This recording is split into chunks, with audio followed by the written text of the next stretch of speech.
اگر مسلمان کو مساجد سے مدارس سے ان کو قائم کرنے سے واقعی لگاؤ ہوتا تو میں صاف کہتا ہوں کہ آج اوقاف خطرے میں نہ جائے.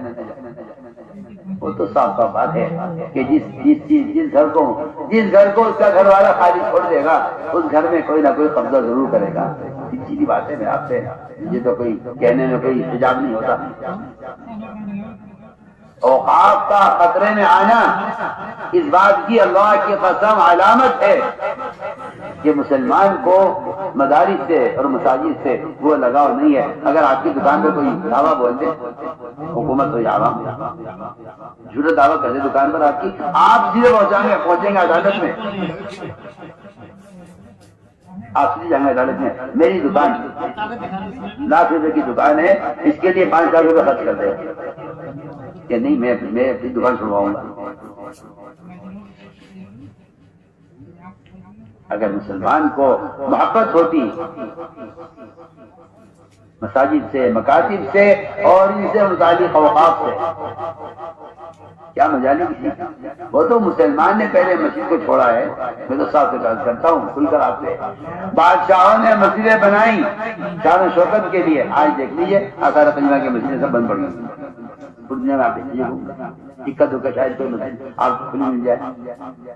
جو مسجدیں نماز کے لیے اور اعمال کے لیے قائم کی جاتی ہیں, آج آپ دیکھ لیجیے جو جماعتیں مسجد بناتی ہیں ماشاءاللہ قائم کرتی ہیں, 2-2-3 منزلیں بناتی چلی جاتی ہے. یہ مسجد کافی نہیں ہو رہی ہے, مسجد تنگ ہو رہی ہے, مسجد تنگ ہو رہی ہے.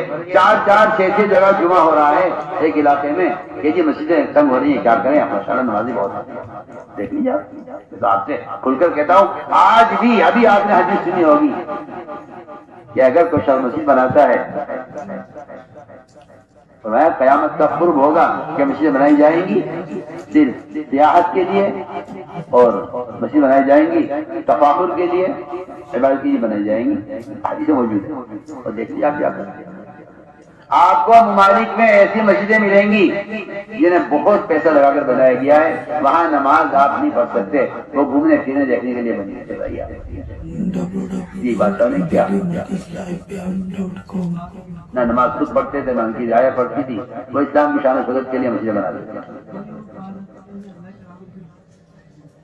دیکھ لیجیے وہ ساری مسجدیں جو شان و شوکت کے لیے بنی ہیں وہ مسجدیں آج بند ہیں. دیکھیں جب مسلمان کو نماز ہی نہیں پڑھنی ہے تو مسجدیں ویران کر کے یہ مسجدیں کیسے باقی رہیں. یہی میں آپ سے عرض کرتا ہوں. اس لیے میری آپ سب سے یہ درخواست ہے, سب سے میں سب سے عرض کر رہا ہوں, اللہ جزائے خیر جزیل علماء ہند وہ قیام مدارس کے لیے, قیام مکاتب کے لیے ایک کوشش فکر کر رہی ہے. میری آپ سب سے پورے ملک سے کہ آپ جو بھی تعاون کر سکتے ہیں کریں. یہ ہمارا کام نہیں ہے, ان کا کام ہے. ہمارا کام نہیں, ان کا کام ہے. یہ دین کے کاموں کو تقسیم کر کے انکار کر دینا خود دین کو نقصان پہنچانا, اس کی کوئی گنجائش ہمارے یہاں نہیں. دعوت کا کام خیر کے تمام تعاون کے لیے ہے, خیر کے تمام کاموں میں تعاون کے لیے. آپ جس تحریک سے وابستہ ہیں ہوا کریں, لیکن یہ آپ کی ذمہ داری ہے کہ جب تو جماعت کا آدمی ہے, جماعت کا آدمی کیا ہوتا ہے. تعاون تقویٰ سارے ایمان والوں کے لیے حکم ہے, یہ کوئی تنظیمی کام نہیں ہے. آپ اس کے لیے جو بھی تعاون کر سکتے ہیں جان سے, وقت سے, مال سے, زمین سے دیجیے مکانی قائم کرنے. اگر آپ یہ کہتے ہیں کہ نہیں جی اس کو حکومت دیکھے گی تو میں آپ کھل کر آپ سب سے کہتا ہوں کہ جو کام مسلمان کے کرنے کا ہے اپنے فرائض کی حفاظت کے لیے, کیا اس کام کو کافر کرے گا؟ آپ کی جان کی بات نہیں ہے, سوچ کے آپ کی الٹی سوچ اور آپ کا غلط خیال کہاں تک پہنچ گیا ہے.